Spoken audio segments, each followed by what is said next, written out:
wanafunzi ndio mtindo wa kanisa la kwanza. Very serious discipleship. Hivi unajua mtu kwa mwanafunzi wa Yesu kwenye karne ya kwanza ilikuwaje? You actually live everything. Yaani unapatikana. Yaani mwalimu akikwambia leo naelekea Mbeya, unafunga ofisi twende Mbeya.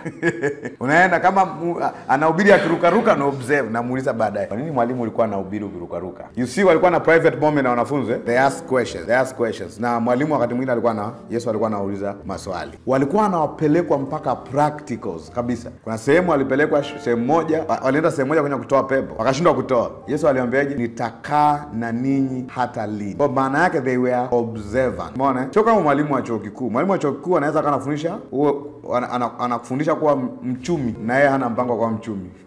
Kwa hiyo unajifunza, wanafunzi na kuwa both precepts and practice.